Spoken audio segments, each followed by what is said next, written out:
So, good evening, everyone. I hope you have had a lovely week so far. For those who are new to the session, my name is Hope Nduta, and we do this every Thursday, courtesy of Cybersecurity. So, welcome to the Cybersecurity job hunting and mentorship session with the goal of helping us connect to the industry and what the industry is looking for in terms of cybersecurity and IT profession.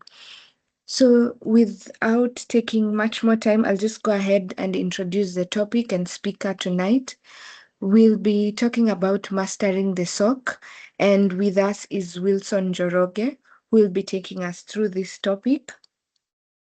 So, Wilson is a a master's candidate in cybersecurity and digital forensics, and also holds the certified cybersecurity educator professional CCEP credential from Red Team Leaders, alongside the CC and KCNA certification and ITIL4.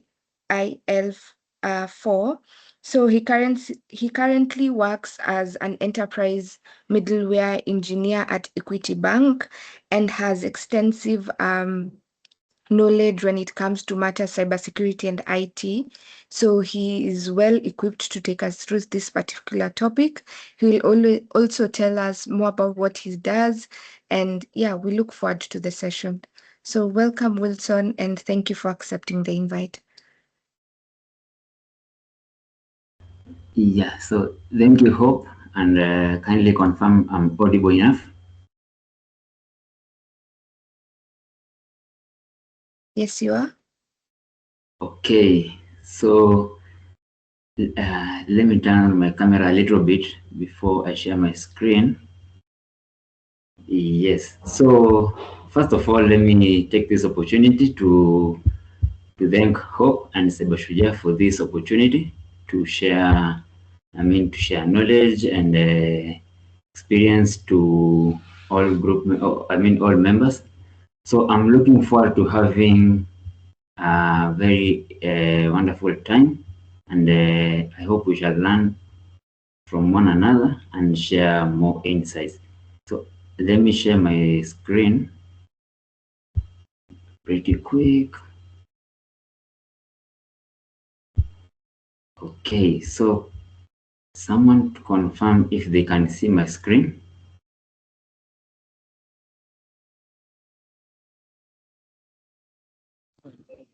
Yes, your screen is visible. Okay. Thank you so much. Let me go on presenter mode. Yeah, so our today's topic, we are going to cover mastering the SOC. So basically how the presentation is structured, we shall move from the foundations and then to the workflows, career progressions as a SOC analyst, and then tools and frameworks that a SOC analyst needs to know. And so as Hope has shared, I'm a candidate for Master Science in Cybersecurity and Digital Forensics.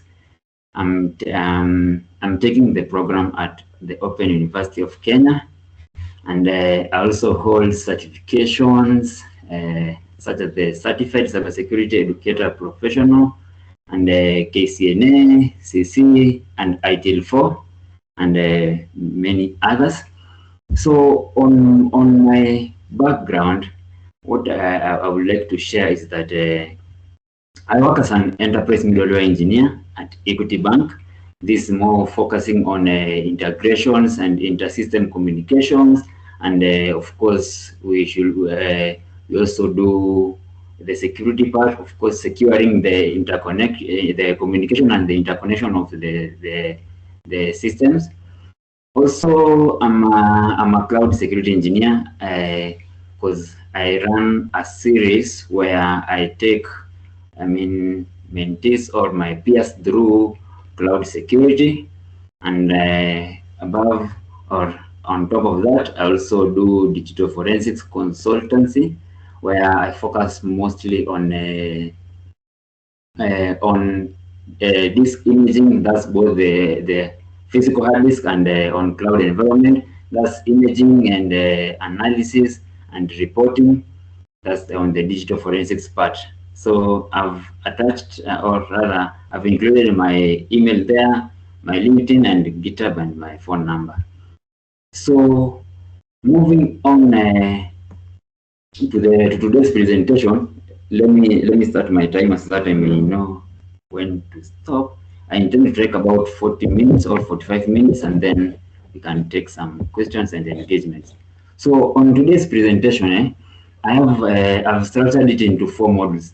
This module 1, we shall cover the SOC foundation, this including the mission, CIA triad, PPP model, and of course the teams that are involved in SOC. And then the second thing that we're going to cover is the SOC workflow, and the third thing is career progression. So for anyone with any experience, or if you intend to join the SOC team, what do you need to know? What are the skills and tools and experience that you need? And then on the fourth part, we shall cover the tools and frameworks that are very, very important, and we use on a day-to-day, on a daily basis. So on the objectives, we have around 8 objectives, where by the end of this session, you should be in a position to explain the purpose of SOC and understand of course the modern SOC architecture. As we are going to see, you will appreciate the fact that the SOC has really evolved from the previous years, and also you will be able to perform alert triage and incidents investigation. Of course, all this we are going to cover, and I'll try as much as possible to be extensive in each and every one. And then, of course, you will be able to, or you will understand the SOC workflow from detection to recovery. And again, you shall also be in a position to differentiate between the different levels in SOC roles, and apply frameworks such as the cyber kill chain and the meta attack. And 7, we are going to understand the major technologies used in a SOC on a day-to-day basis. And lastly, but not least, we are going to develop a learning roadmap. So this will put you in a position where you will have the experience or the knowledge which is required on a day-to-day basis. So let us go ahead and cover the SOC foundations. So basically, what is SOC and why does it really exist? So a SOC, of course, there are many definitions, but a SOC is basically a centralized function, of course, that continuously monitors, detects, and investigates and responds to cyber threats across an organization. As we are going to cover, we will appreciate that, of course, SOC focuses on people, processes, and technology. So in an enterprise, why we may need a SOC is because we may need to monitor the systems and detect in case there are any incidents or any events. And again, how to investigate. That's where now we shall appreciate the fact, or rather the aspect of false positives, false negatives, and so on. And also, we need to appreciate the fact that for example, in a system or in an enterprise architecture, you may appreciate the fact that systems need to be up and running 24/7. This is in the spirit of high availability. Of course, the systems need to be available and whenever they are needed. So who is tasked with the, or rather, who is given the task of monitoring, and in case anything breaks or there is any incident, who detects first, and of course who investigates, and that's when now triaging will come in. And the core outcomes, one, we may reduce downtime between compromise and containment. Remember, as we are going to categorize them, we will attach or we will assign priorities. That's P1 to up to P4. So we need to be in a position where we reduce the time between when a compromise has been confirmed and to the point which has been contained. And then, of course, a SOC needs to provide 24/7 visibility across endpoints, networks, and cloud. This we will cover in the tools, and where we shall see the SIEM, and we shall also cover the sources of logs, or rather where SIEMs depends on. And moving on, so a SOC basically needs to do the following. We need to do prevention. So what are we preventing? We are preventing the probability of incidents occurring. So by this, we reduce the attack surface. That can be maybe through hardening, that is the server softwares and hardware hardening and policy enforcement.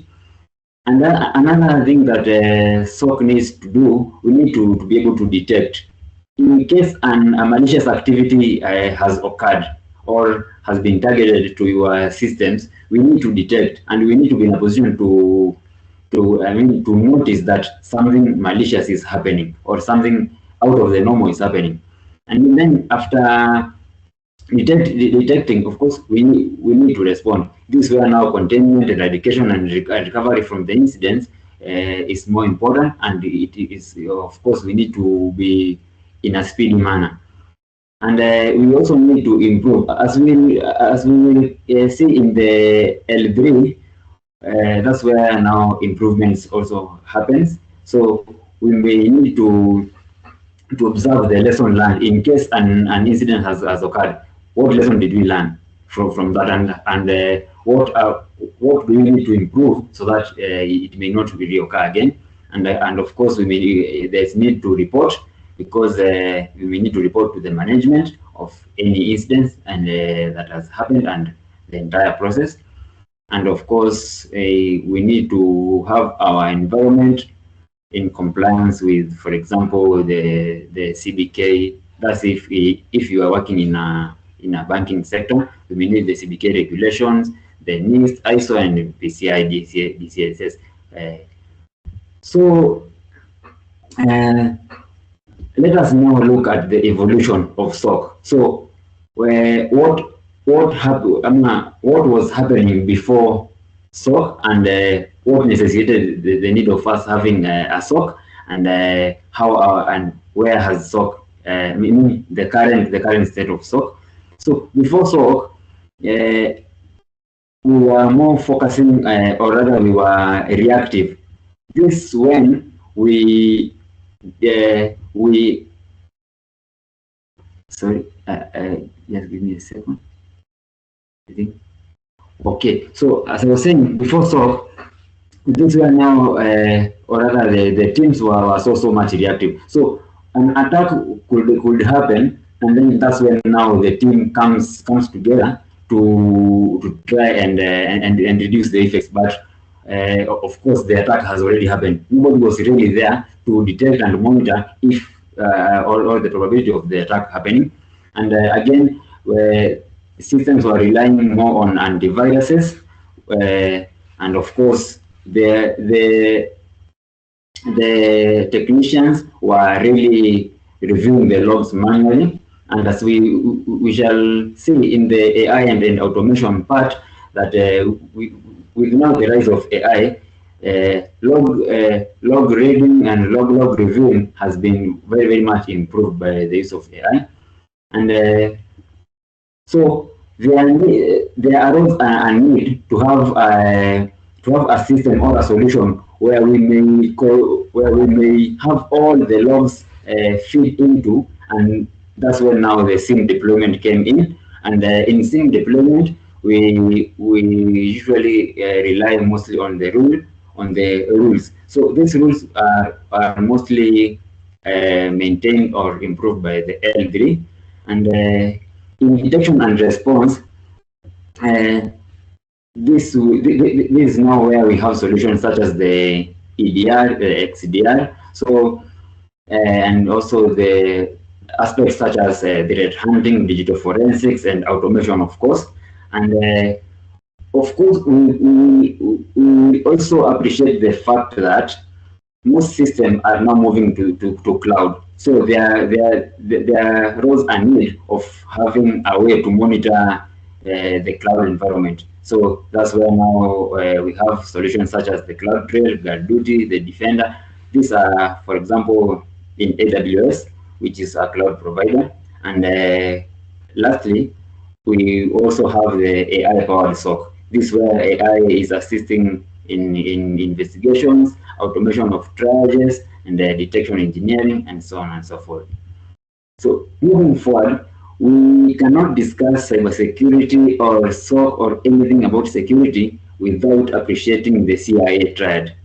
This were, just quickly, for confidentiality, this where we only authorize only the people who are authorized to access the system or the data, of course, do access. And then on integrity, this where now the systems and any data needs to be unaltered and needs to be unchanged. And on availability, this is what I was discussing, where we need the services to be up and running 24/7 and 99.9999% of all of the time. So in confidentiality, where the SOC comes in. So we may have solutions such as DLP. DLP is data loss prevention and encryption. We also have IAM. This is identity and access management and access reviews. On integrity, we may have solutions such as those monitoring the FIM. FIM is file integrity, and then we have the hashing and signing and the change control. And on availability, of course, we shall see how we reduce the DDoS, and we have, of course, backups for high availability. Moving forward, we appreciate the fact that SOC comprises of people, processes, and technology. On people, this where now we have the SOC analyst, the detection engineers, the threat hunters, and the management now, from the SOC manager all the way to management. On processes, this where now we have playbooks and guides of how, for example, you may tackle an incident. And then this one now we have the trial workflow, incident response playbooks, escalation paths, and post-incident reviews. That's PIR. On technology, this one now we have the tools and solutions, which we are going to cover extensively in the coming slides. And on the SOC teams, we do have, or rather, on the teams generally on cybersecurity, we have the blue team, red team, and the purple team. So the blue team, these are the cyber defenders, and this is where now mostly SOC comes in, who always do monitoring, detection, and responding to threats. And on red team, this is where now we may have teams such as the pen testers. Those are the penetration testers who do simulate or emulate adversaries to expose gaps. This is where now we have controlled testing of the systems. And on purple team, this is where now we have a blend of blue team and red team working together. So, and in an enterprise SOC ecosystem, so SOC usually receive metrics and logs and data concerning the endpoints. Endpoints can be the physical servers or the cloud servers, and the personal, the laptops or the desktop, the printers, and any other devices. And of course, on cloud, we have the services running on cloud. And of course, we may have also threat intelligence from application logs and IAM. This way now we may have for example, Active Directory logs, and all converging back to SOC now. So this is just a continuation of where security alerts may come from. So we may appreciate the first source as endpoints. This is what I've previously discussed. This where we may have the Windows event log, the Sysmon, Microsoft Defender, the EDR agents, which are installed in those endpoints. On the endpoints, we may have the firewalls, IDS, IPS, of course, IDS is intrusion detection and IPS is intrusion prevention. Of course, we may have the VPNs from the DNS and from the proxies. This majorly on enterprise ecosystem architecture. On identity, we may have sources such as from Active Directory, Microsoft Entra ID, IAM, or SSO providers.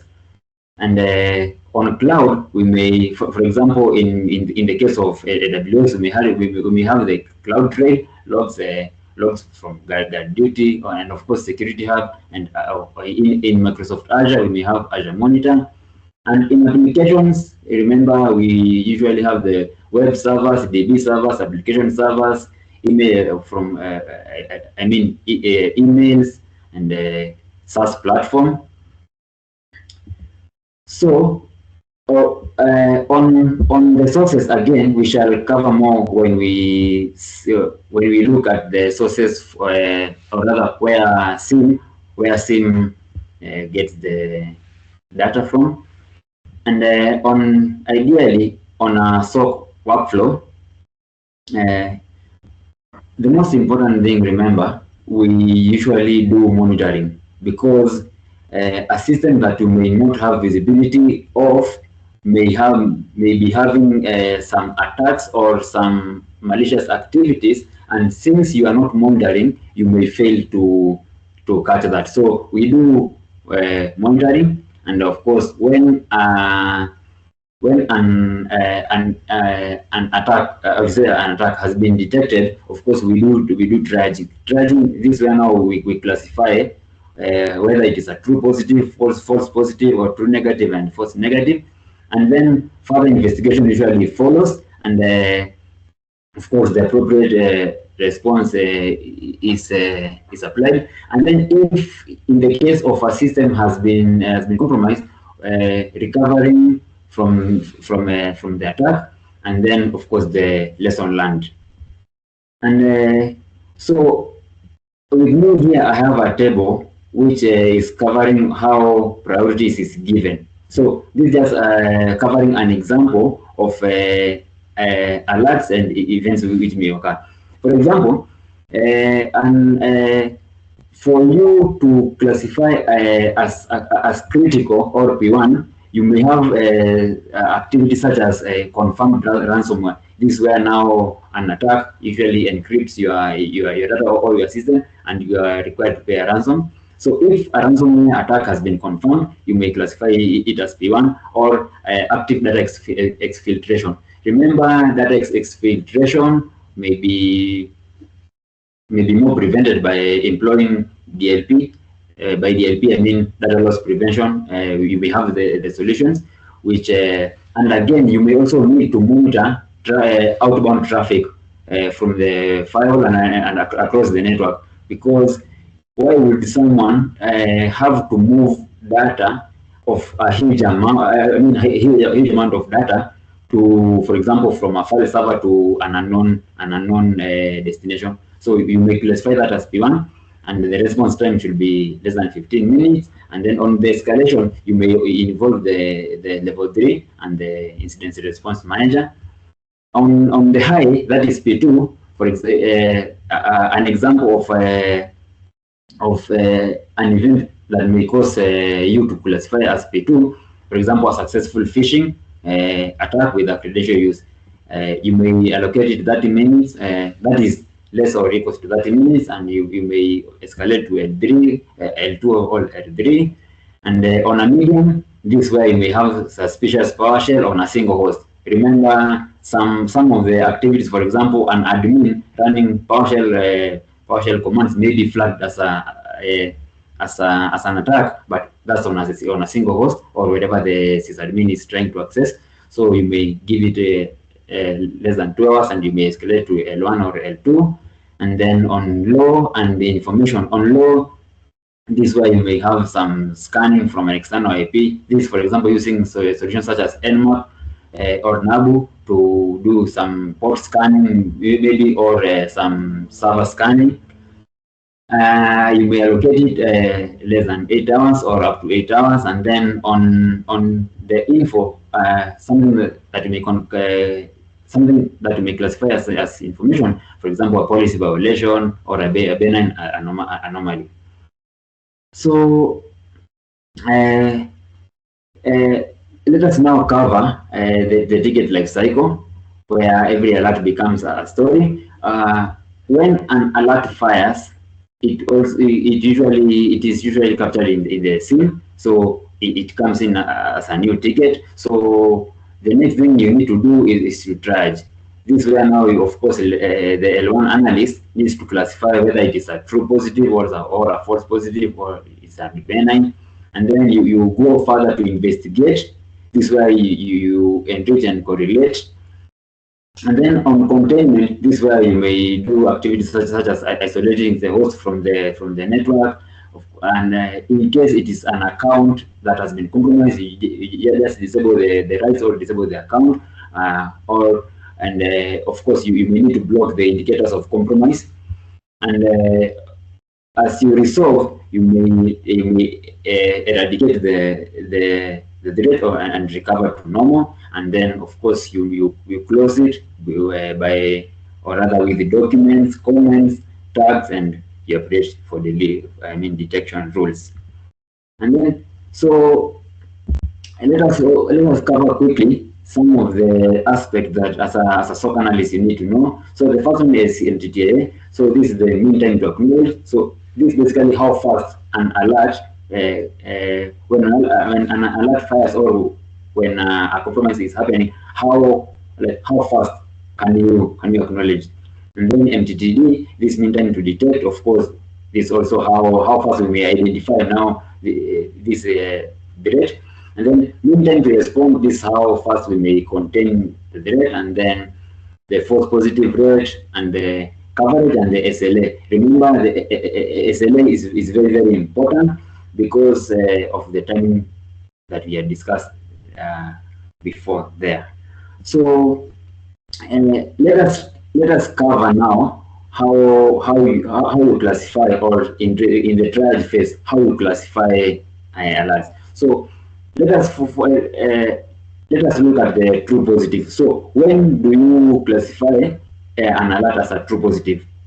This was an alert fired and the activity was indeed malicious, and I've given there an example. An EDR flags a process rapidly encrypting file. Of course, this automatically is a ransomware. So if an alert from an EDR agent flags that there's a ransomware attack, and you did confirm that it was a ransomware attack, that's when now you classify it as true positive. And then on the false positive now, this is where an alert fires and the activity was just benign. For example, a vulnerability scan or an admin running a PowerShell script or PowerShell command, as I had discussed. On false negative now, this is where now no alert is firing when a malicious activity is happening. And an example is slow or low and slow data exfiltration, which may blend as normal outbound traffic. So you may fail to capture the data exfiltration by just assuming it was normal outbound traffic. So that's a false negative. And then on a true negative, this just for example a routine login. For example, a user or just any other employee tries to log into their system, and for example they've just mistyped their password, or they've forgotten their password, and they may input, for example, 2 or 3 fake logins, and then indeed remember their password. So those are the main important things you need to know, because they do come in handy during triaging. So as a SOC analyst, how is the career as a SOC analyst classified, and the trends so far? So this one now you need to appreciate there are different levels. For example, the level 1, level 2, and level 3. Level 1, for example, they may be the triage analyst. These are the frontline guys. So these are the people who do active monitoring of the SIM and initiate or rather do the first triage. And then on L2, this is the incident responder. For example, if an incident after triage now, if it may now move to the incident responder. This is where now you do deep analysis of deep analysis and investigation of the incident. And then on the L3, this is where now we have the threat hunter and the detection engineer. This mostly focuses on, or rather they do work in a proactive manner, where they do customization and enhancement of the rules, and just very many other administrative, for example, work. And so in L1, so on a daily basis, they may review the overnight alerts and hand over from the shift, from the people who are in the previous shift, and then they do SIEM monitoring, alert triaging. This way now they may filter the false positives and just log analysis for just context, for example, to pass on to the next team, and they may need also to create or enrich the tickets with much data, for example, or for whatever they've captured from the log analysis. And of course, they need to escalate to L2. So on the core skills, what you need to be knowing as a L1 SOC analyst, you need to have, of course, networking foundation, Linux and Windows fundamentals. This is because majority of the servers will appreciate that they do run on Linux, and most of the endpoints run on Windows. And some basics in Active Directory. SIEM, you may also be needed to know some query languages for SIEM, and cloud basics and some frameworks. On the KPIs, this where now we may have KPIs such as the MTTA, and then ticket close per shift, and escalation accuracy, and the SLA adherence. Moving on to L2, that's level 2. This one now on a day-to-day basis, they do deep dive. They do deep investigation of the escalations from L1 analyst, and then they do log correlation across the multiple sources. Remember, the logs come in from very different sources, so they do the correlations and of course malware triaging and sandboxing, incident containment, IOC. Indicators of compromise extraction and pivoting, and then they may also do threat intelligence correlation, and then of course playbook execution.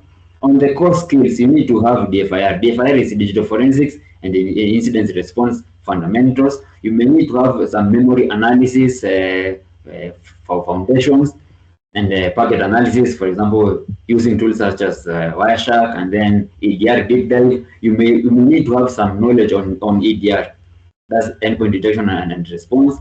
Of course, you may be needed, of course, to also have some threat hunting basics and some scripting by using Python or Bash. On the KPIs, for L2 SOC analysts, you may have the MTTD, which we had covered on the previous, on a slide. MTTR, containment time, and investigation quality score.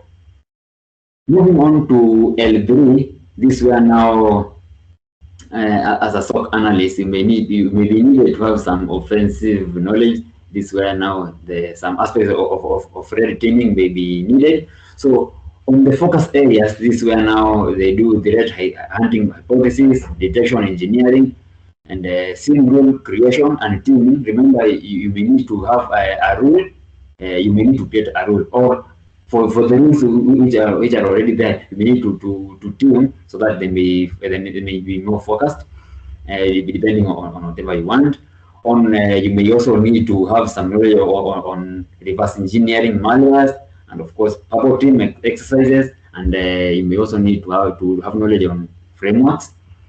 On advanced tools, which as a L3 you may be needed to know, for example, IDAPRO and Gidra, this for malware in malware analysis.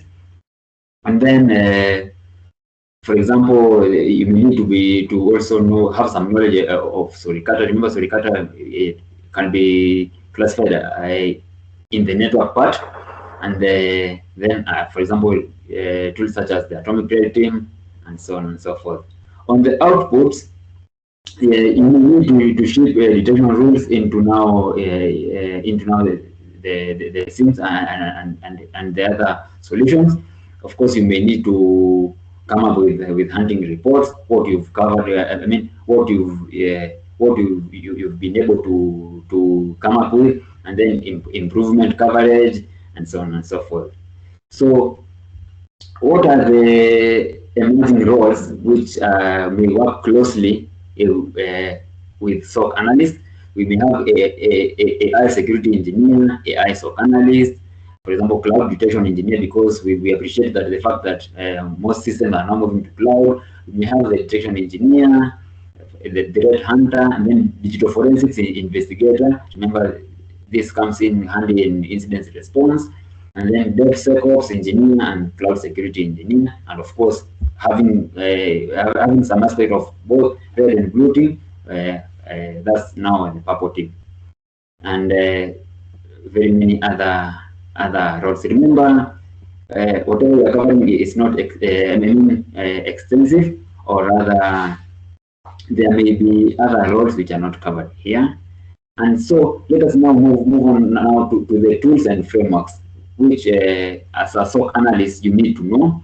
So for a SIM, you may need to so in my engagements and in my coaching, for where I do offer coaching for upcoming analysts, I usually advise them not to master a tool. Like, remember, we won't learn a tool, just learn the concepts and the aspects, because you may find in one organization they may be using one SIM solution, and then in the other they may be using another one. So by you mastering, in as much as you may need to have like some mastery of the tools, just first of all understand the entire concept. So for example, on SIM, we may have Splunk, Sentinel, Kiraga, Elastic, and Wazu. So on Wazu, Wazu can be classified as a SIM or as an XDR.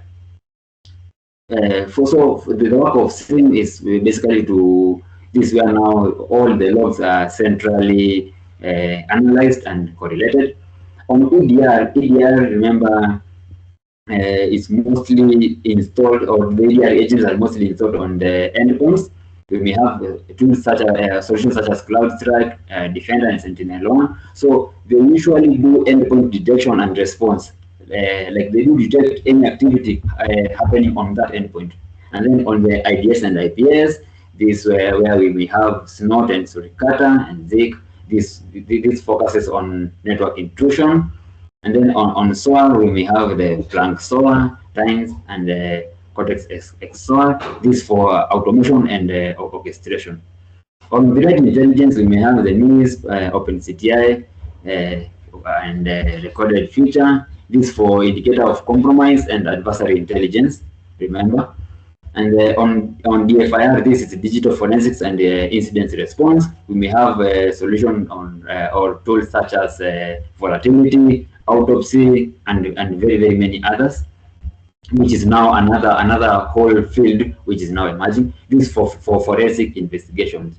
And then on cloud, you may be needed to know, for example, in AWS, you may be needed to know about the Duty, Security Hub, CloudTrail, and so on and so forth. This is for cloud native detection. So here is on the frameworks, we have the meta attack. This one now we have the recon, initial access, execution, persistence. Remember, all these are coded. So when in investigation and analysis of for example, of an alert, you may need to attach the tags. For example, I've given an example there. The T1059.001 for PowerShell. So it is very, very important for you to have some knowledge on these frameworks. And then another important framework is the cyber kill chain. This is where you have the steps, which you have the reconciliation, weaponization, and then the delivery of for example, the malware into a system, and then exploitation, and then how the malware installs itself and in the system. And then on C2D, on C2 servers, this is a command and control. So how are the malware, for example, communicating to a C2? And then on we also need to know the action. So on the frameworks, there are a number of frameworks, but I believe these two are very important. And so what will be the advantage, for example? If you're able to detect an attack at the delivery and exploitation stage, you may be in a position to stop, for example, the common attacks. And then adversaries focuses on us to detect the at C2. Remember, C2 is command and control, because the malware needs to communicate, for example, to the attacker's servers or systems. Let us now cover some case study, because I can see I'm running out of time. Let us now cover, for example, some of the case studies or some of the example attacks and how a SOC analyst may approach it. So in scenario 1, for example, this is where we have a relationship manager receiving a spoofed Swift compliance email. So the RM goes on and clicking the link, it redirects them to, for example, the M65, this Microsoft 365 login page. They enter their credentials for on that portal. So an attacker will be able to capture the credentials on their end, and they may also need to use the credentials to log in and set in inbox rules. This, for example, setting a rule in solutions such as the Outlook, where the rule needs to delete finance replies and draft as fraudulent wire request to a mule account. So what basically is happening, an RM has received an email and then clicks, it directs them to a login page which looks legit but is controlled by the attacker. So upon the attacker finding or obtaining the credentials, they go ahead and log in from an unknown IP. For example, you may be based in Kenya, for example, and then you see an IP logging from Asia or from the US, not just a location which you operate in. So how would a SOC analyst handle that? For example, in time zero, you may be in a position to flag that this is, of course, an impossible travel. So because why would an RM working in Kenya log in from Asia or from the US? So, and then on the second activity, the L1 may need to confirm the suspicious login and escalates now.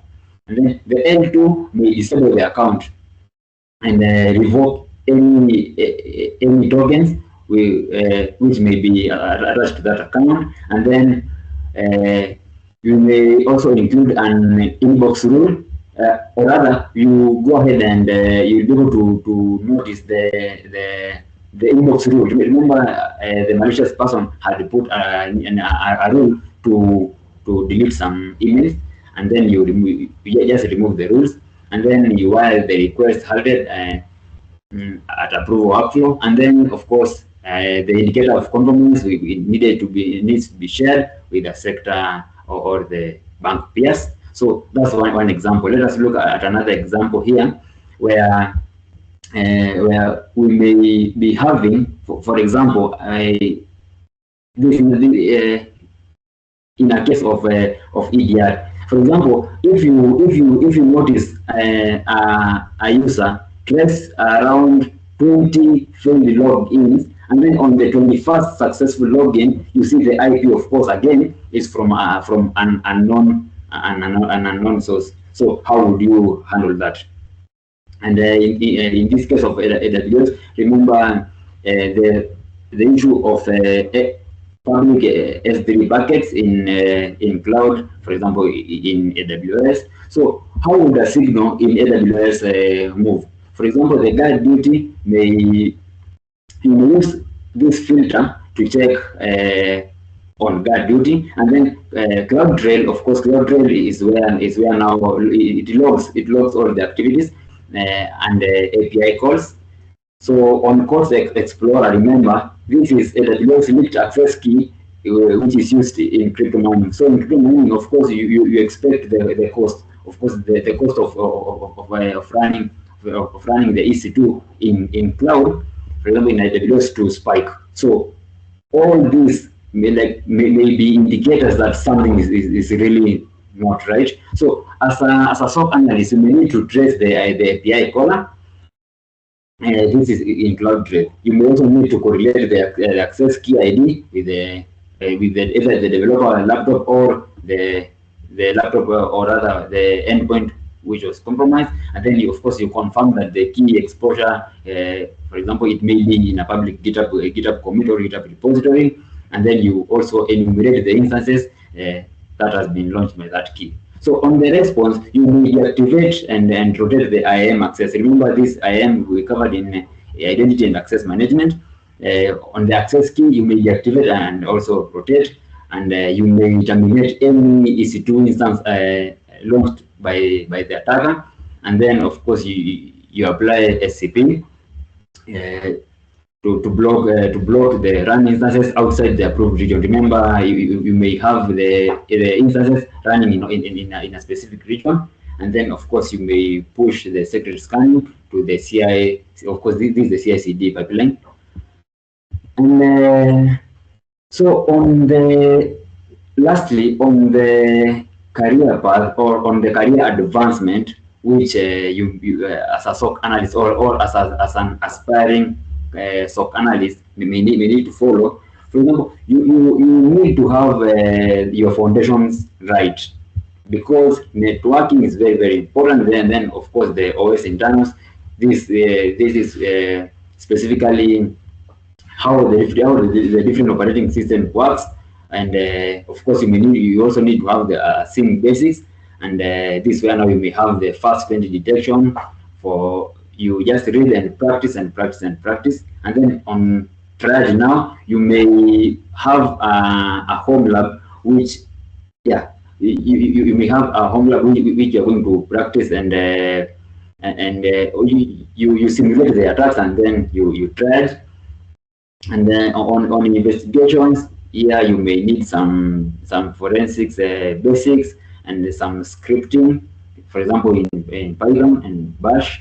And on contribution now, you may need to have a repository where you keep on enriching and for example customizing the detection rules and having those solutions.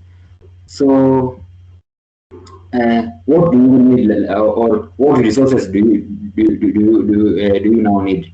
For books, I would recommend, I have a list here of books which you may read, and on labs again, I also have some sites I can recommend here. They do really have some good good labs for practice. And on certifications, you may need to have the CompTIA, Security Plus, and not to appear as if I'm marketing any certification, but these are generally the basics for foundation knowledge in SOC and generally in cybersecurity. And so here comes the end of my presentation with should I call it a punchline or a closing remark, where detection is a craft, was keep the loop closed. I may, if hope you may allow me, I can just take the team in less than 3 minutes, a sample home lab. So let me just minimize this one. Yes, Wilson, that's all right.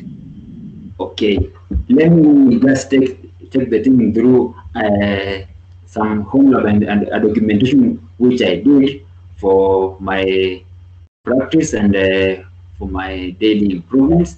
So here is my GitHub repository. I shared the link in the presentation, and again I'll also share in the chat. So here are some of my projects. Specifically, I need this one, SIM and detection engineering. Yeah, so I would urge the team, when you find time, you may go through this this repository. I tried to be very, very extensive, and I also included my labs. So if you are running if you're running the Linux operating system or Windows, you may have to install, for example, VMware. That's a hypervisor, because I used VMware, and I included on this zip file, I included all the labs. So you just have a vagrant. A minute. I had put my timer. Yeah. So this is where I have the readme of whatever I covered. So specifically where I need to touch on, maybe I do not know if I need to be in light mode, but my default is dark mode.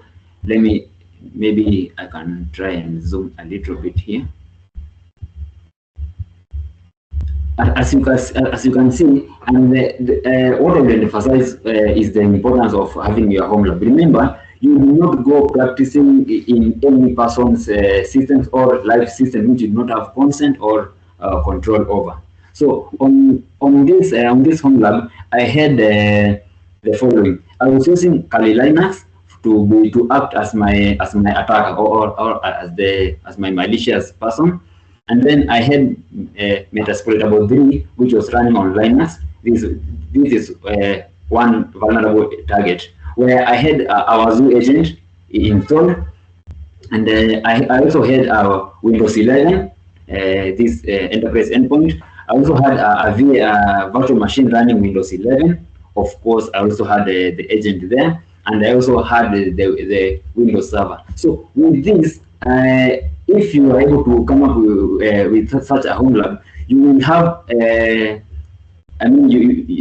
will have some hands-on experience in navigating a Linux-based operating system and Windows, and of course the Windows Server. The Windows Server mostly is for AD, and on the VMware host only, this is where now your networking is really needed. That's why on the foundation or on the areas of focus, I included, of course, the networking. You need to have some really, I would say, not basic, some really good foundation in networking, because that's how basically systems communicate over the internet in networking. And then here I had my Suricata solution. This is the network IDS.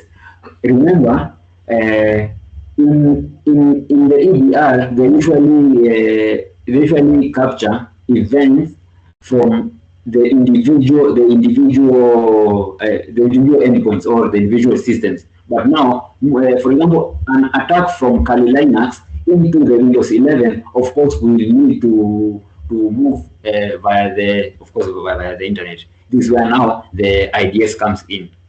And then this, I was using Wazoo as my preferred SIM because apparently it has some very good documentation, and it is open source, so you can just deploy and configure, and then you run. This is where now on the SIM we have the manager. This is this is the engine that basically runs the whole SIM, and then you have the index and the dashboard. Something I did not cover extensively is the dashboards, where you need to customize your dashboards so that you may reduce the noises and focus on very important telemetries from your systems. And then I had my operating system where I was hosting the home lab. I'm using Linux by default. Those were whatever I was using. And then on the network, I really wanted to cover something. So you will also appreciate the fact that you need to have some relative knowledge. Remember, all the things as a SOC analyst, it is very important for you to have such knowledges or rather such experiences, and they are not really that hard to learn for a basics level. And on the attack scenario, this is where I was basically simulating an attack from Kali Linux into, for example, a Windows, and trying to see if I can get an alert using the SIM, because that's basically the whole point of you having a SIM. And then this where it was in phases. For example, in this phase 3, I was simulating the system compromises. For example, I was just using RDP to log in into the Windows 11 and create a local user. Remember that ideally should not be allowed. So, and again, I also had some rules specifically for monitoring such. And then on the advanced behavior, this is where I simulated creating a backdoor. Remember all these simulations you may you may simulate them using Python. Python is a very good it's a very good resource for you to do some scripting and for example, some creating some of your solutions which may simulate an attack. Yeah, and then on the detection, this is where I had some I simulated some attacks. For example, the SSH brute force. This where I checked on the outlog for Linux based, because that's where basically the logs for basically the login usually go into. So you will appreciate the fact that you may need to have some knowledge, of course, on networking and some SIM solution and operating systems, because you may be managing systems running on different operating systems. And yeah, so just find some time and go through this documentation. And of course, I've added all the resources here, and in case you may find any issue, you may reach out to me. Yeah, I'll gladly assist. So thank you very much, Tim, for that wonderful time. At this point, I may need to return it back to Hope so that she can guide on how we take the question, clarifications, inputs, and any comments. Back to you, Hope, and thank you. I may now turn off my camera. Thank you. Thank you so much, Wilson. That was a very wonderful session. Just taking us, I think you've extensively took us through what SOC is from the beginning all the way to the practicality of it. So thank you so much. Even as we receive questions, kindly share the link to your GitHub on the chat or Q&A section. Yeah, so on the Q&A section, just post that link so that those who maybe are not in the CyberShuja groups can still access it. For the team at large, the Q&A session is now open. Feel free to ask your questions.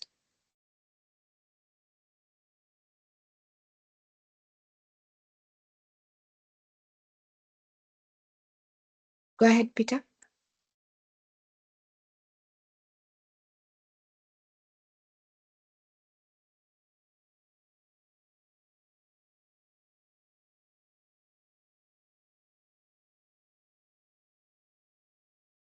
Hi, Peter. Your mic is unmuted, but we can't hear you. Can you hear me now? Hello? Hello, can you hear me? Yeah. You can? Yes, we can. All right, thank you. First of all is to compliment Wilson for that presentation. Yeah, really looking forward to SOC, and I've gotten a glimpse of what I should focus to, the roadmap and everything. My question was on the home lab. I'm very interested to build a home lab. Right now, maybe I have a laptop, nothing much. Should I maybe have another workstation so that you can install the agent and everything? That's my question. Yeah. And also another one, can you get this the slides? Maybe was someone who missed something. Thanks.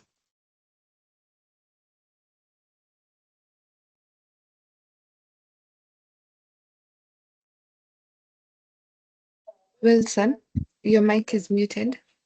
Oh, okay. Sorry, I was speaking on mute. So thank you so much for that question. On Home Lab, what I would recommend, since already you have a laptop, the recommended specs are if you have a laptop which has around at a minimum of 8 GB of RAM. 16 GB preferably is preferred, or if you have 8 GB RAM and of course around 512 or 256, or you have an external storage, because the labs may take some space, you may be good to go. So all what you need to download your hypervisor or hypervisor of choice. You may choose to go with VMware or Oracle VirtualBox. Those are, I believe those are the two which are most common. So once you install your hypervisor, you will now create these virtual machines in that hypervisor. So as long as you have a good, for example, a good laptop which has 8 GB of RAM, you may be in a good place to start. You may spin around 2 or 3 virtual machines at a go, which runs different operating systems, and now you can simulate all that. So that should not be much of a problem as long as you just download the hypervisor of choice, either VMware or VirtualBox, and then create virtual machines. That's where now you'll be now simulating all what you need to learn. Thank you. Thanks. Okay.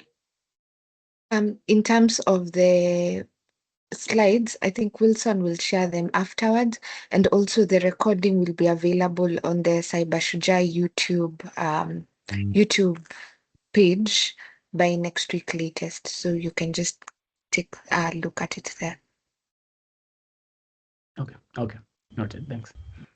Okay. Yeah, that's affirmative. I'll share the slides with Hope, and again in the slides I've captured my email, phone number, and of course the GitHub link as well, and my LinkedIn.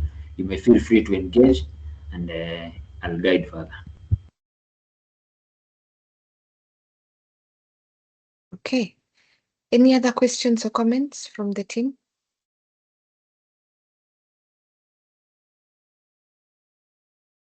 Okay, thank you. Thank you so much, Wilson, for that wonderful presentation. My name is Ezekiel, and I wanted to ask a question. You are at the SOC, and someone is running a tool, Nmap, or at the SOC operation detection. When someone is running that tool, what are you able to detect on the other end as at the SOC operation? What are you able to detect? Okay, thank you so much, Ezekiel, for the question. And so for any person who is trying to run a recon, that's basically in the reconnaissance stage of an attack.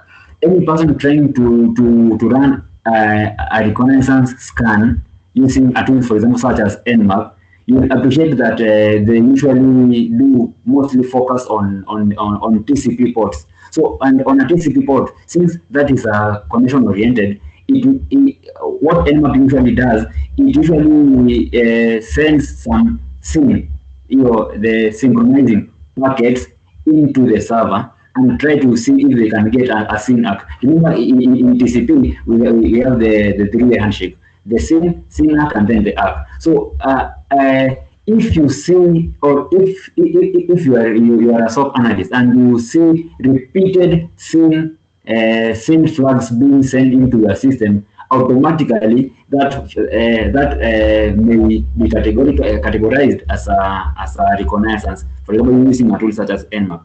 And what you need to do, the L3. Remember, we said the L3 are proactive, and they do maintain the rules and do some customization. So you will need to include a rule which specifically checks on any traffic that has that pattern from any source into your system, which has that specific pattern, and you may flag it as a reconnaissance.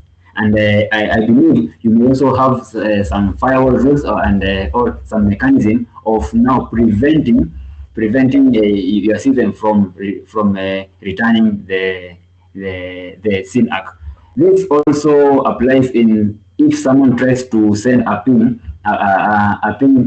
request into your servers to see if they are up.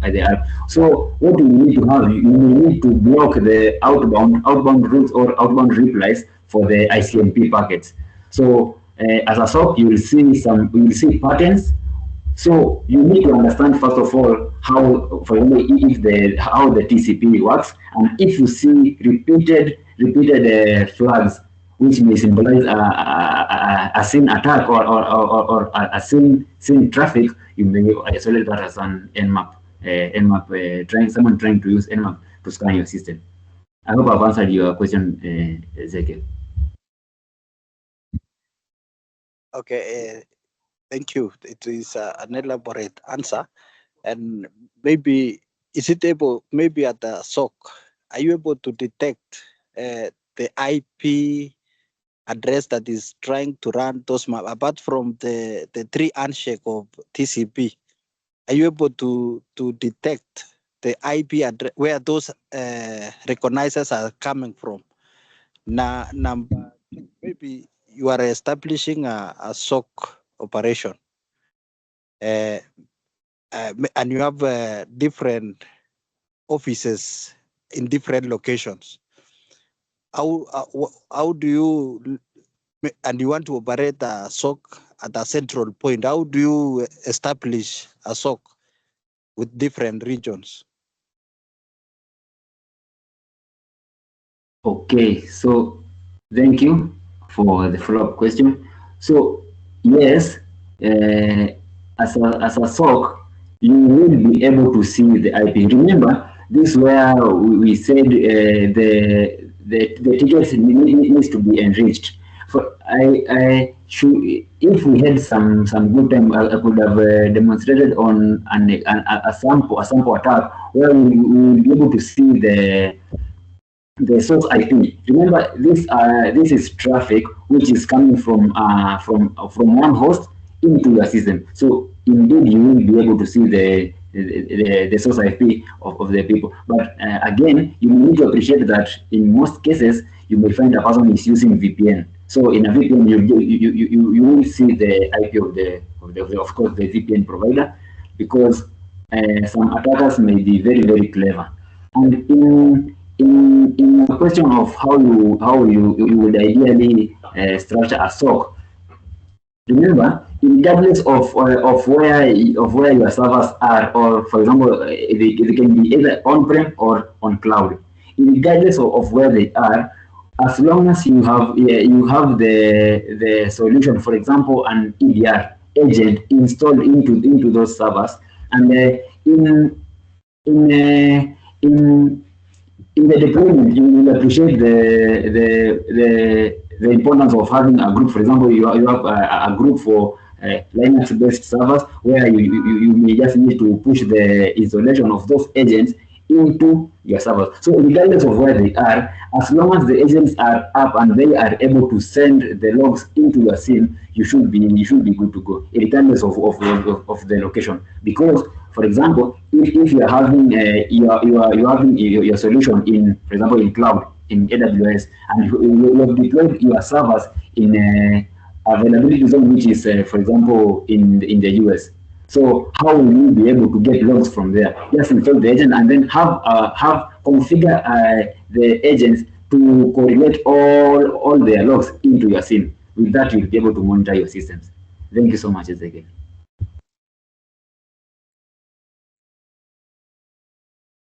Thank you. Back to you, Hope. Thank you so much. There was a hand from Pascal. Pascal, do you still have your question?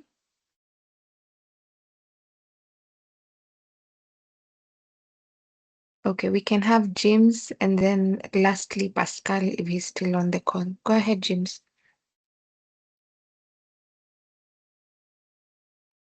Hi everyone, can you hear me? Yes, we can hear you. Yes. Yeah, so my question was I have two questions. One is in the realm of digital forensics. So forensics, obviously, in terms of HDDs, hard disks, it's very easy to retrieve deleted data. But now in terms of SSDs and even modern mobile phones, how does that work exactly? Because I realize in modern SSDs, especially the M2s, I don't know about NVMe, but the M2s, they usually have this feature, I think it's called secure erase, where when you format something, it's overwritten. It's not deleted, it's just overwritten. Or we have this case where it's called zeroization, where it replaces the bits, the ones and zeros, to only zeros. So any data that was there was deleted, even in modern mobile phones. And the second question was, compare Microsoft Entra ID and Active Directory. I'm seeing many organizations moving to Entra ID. So is Active Directory more of a risk nowadays because it runs locally? And in case of compromise, since it's on premises, can you say that Active Microsoft Entra ID is more secure than Active Directory? Thank you. Yeah, so thank you so much for the two questions. In the in the first question, what we as the digital forensic expert usually appreciate is the fact that in the same way that you as an expert is advancing your skills and knowledge, is the same a malicious person is also improving on their knowledge. So it is true in some cases you may try to recover data, or you may try to recover fragments, but the data has been completely overwritten. Remember, even Linux do have a tool which you can just delete once and then repeatedly overwrite, for example, 10 times, or recursively for around 10 times. So you as the expert now trying to recover, you may now need to reverse recover.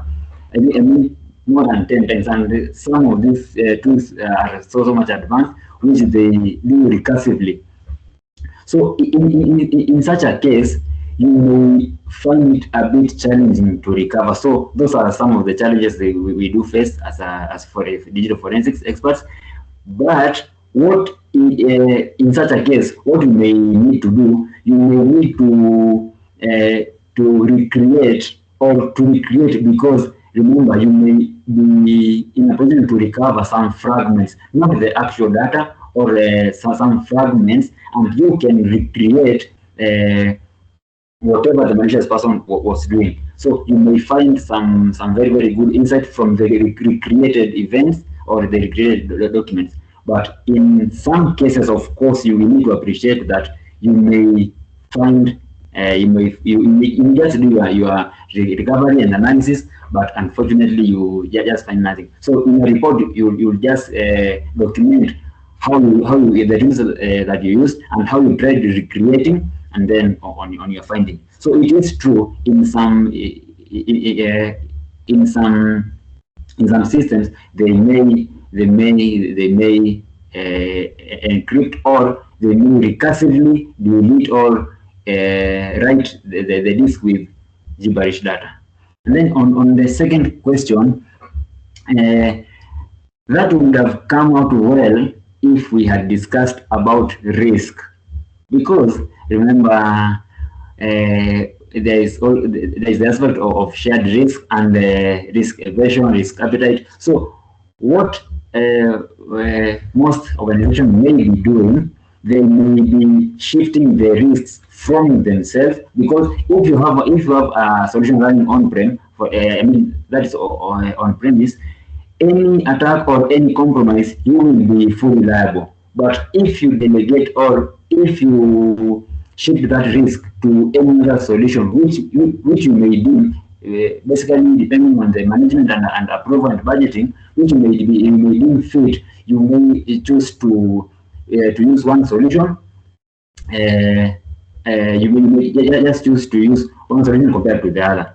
And again, in some aspects, remember, AD has been around for quite some time, and you as the, for example, as a the red hunter or as a bug bounty hunter. That's now another field altogether. You will be, I would say, lucky, quote unquote, to find an organization running either on an old AD server or some server which has not been patched. So remember, and again, if you have a solution on-prem, you are entirely tasked with, for example, doing the patching, software updates and upgrades, and sometimes some things may be missed. So if you happen to delegate that into now you move it to another person who will be now managing the solution on your behalf, you may be in a very good position to evade or to reduce some risks. So that will be my comment on why companies may choose one solution compared to the other. It is also the same aspect where companies are choosing to have either a blend or a mix of on-prem data centers and using cloud. That's the same aspect. Thank you.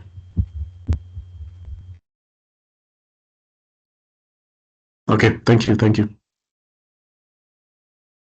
Okay. So it's 20 past our time. Is there any other question? Okay. So thank you so much, everyone, for the questions. Back to Wilson. Before we end the session, your parting shot for the night to the students. Okay, so my parting short comment would be